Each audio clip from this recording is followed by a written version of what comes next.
May it please the court, my name is Fitz representing the state of California.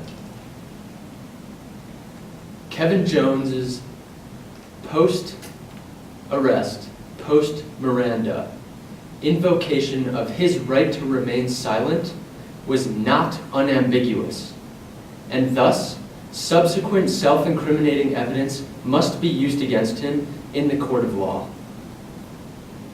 Not only did the Ninth Circuit Court of Appeals overstep their authority by granting the defendant habeas corpus relief, they also misapplied precedent case law to reverse the trial court's decision. First, under the Anti-Terrorism Effective Death Penalty Act of 1996, habeas corpus relief can be granted if the determination involved an unreasonable application of clearly established federal law. This was discussed in the U.S. District Court document as said here. Only the Supreme Court's holdings are binding on the state courts, and only those holdings need be reasonably applied. Miranda v. Arizona of 1966 gave no hint that a suspect should use the exact words of right to remain silent or if the invocation could be ambiguous. Clarifications, and this is where the difference between right to remain silent and right to counsel begins. There were clarification cases to the right to counsel made in the 1980s, 90s, and 2000s for the inherent ambiguity in the Miranda rights in Miranda v. Arizona in 1966. This brings me to my next point, which is that the Court of Appeals misapplied precedent case law to make their decision to overturn the trial court's decision. The only precedent law that the trial court judge could use was Mosley v. Michigan of 1975, which clearly favored the police as it involved the wavering of a right to remain silent after 2 hours of the invocation made by the suspect. Meanwhile, the right to counsel had clarification cases including Edwards v. Arizona, Smith v. Illinois, and Davis v. the United States. As shown here, there was different treatment given to the right to remain silent and the right to counsel since Miranda v. Arizona in 1966. And so, in the appeals court's decision, Smith's inclusion in making the decision was unlawful. It is incumbent on us as the state of California to give our police force the upper hand, as our most important duty is to protect the citizens of our country. So why is that the case from a policy perspective? Isn't there some balancing that actually needs to happen between these two interests, the right of the individual and the right of effective policing? Yes, there are rights that need to be balanced. However, after 1966, there was clear ambiguity in the Miranda clause, as shown by the clarification cases that came afterwards in the right to counsel, whereas in the right to remain silent, that did not happen. And so what are you ultimately saying? That because we didn't get that clarification and sort of anything goes? I'm saying that the Court of Appeals had no right to superimpose the Smith outcome onto the right to remain silent because they had been treated as different rights since Miranda v. Arizona in 1966.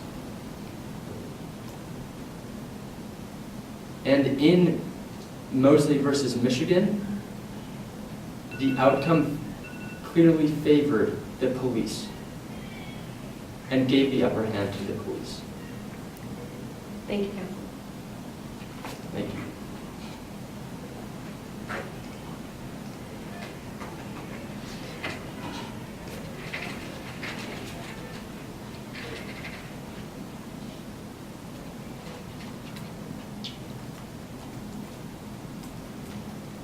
Michelle, whenever you're ready.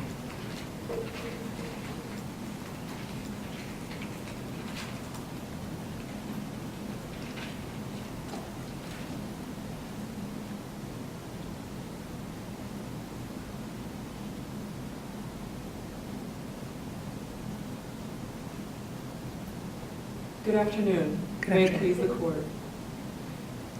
Michelle Roman for respondent Kevin Jones. The right to silence is foundational to our criminal justice system. It allows the accused to have the right to a fair trial. It protects the autonomy of our citizens, and it allows them to advocate for themselves in our complicated judicial process. In 1966, the Supreme Court established a procedural safeguard, a bright line for police, in the decision of Miranda v. Arizona. And it states that if at any time prior to or during an interrogation, a suspect indicates in any manner that he wishes to remain silent, the interrogation must cease. Now, in 2008, Kevin Jones stated in the middle of questioning, "I don't want to talk no more, man." Any reasonable police officer should have recognized that as an invocation of that right. And the police officers did in this context. In the immediately following statement, as he stated, "I understand that, but."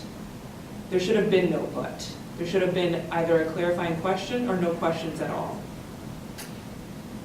The state court... Could there have been a clarifying question on its way? I think one of the interesting issues about this case is that the officer didn't get to finish his statement before Jones interrupted and interjected this statement that I think everyone's most troubled by here in terms of calling the invocation into doubt. And so can't we then look at, even though the invocation may have been, in your view, unambiguous, that preceding statement makes it ambiguous. At least one could reasonably find that. Isn't that right? So if I'm understanding correctly, your question is whether the police officer's statement that followed this, in my opinion, invocation, cast doubt onto the previous statement? Right, the actual suspect himself saying, "You're not hearing what I'm saying to you," being in response to sort of hours of questioning where the police just didn't believe what he was saying, and so he was just very frustrated. And that's what the trial court sort of said, is when we look at all of this in context, it looks just like a frustrated guy, not someone who's actually intending to invoke his rights. And so my question, I suppose, is why can't we look at that post-invocation discussion between the officer and Jones in order to find that the trial court made a reasonable conclusion here? Well,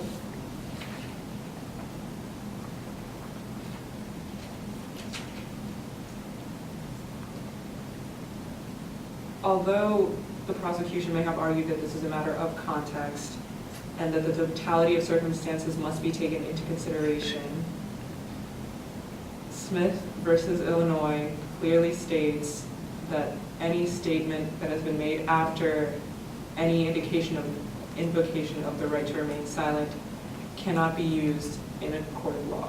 It is inadmissible in trial court. And as such, the trial court of the state of California violated Kevin Jones's right to a fair trial by allowing this type of evidence, the incriminating statements he made after the invocation, into trial.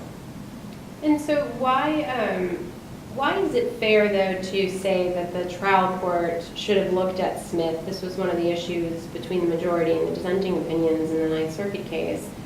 Why is it fair to have requested that the trial court look at the Smith decision, given that the Smith decision was a right to counsel decision, not a right to silence decision? Should we really hold them to that decision when it wasn't clear to them that that would have been useful guidance?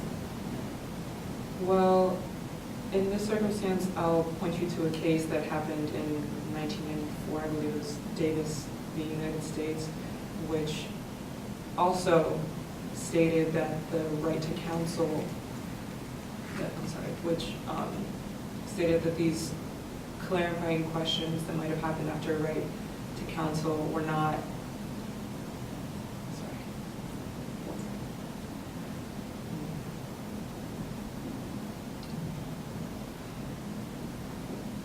So,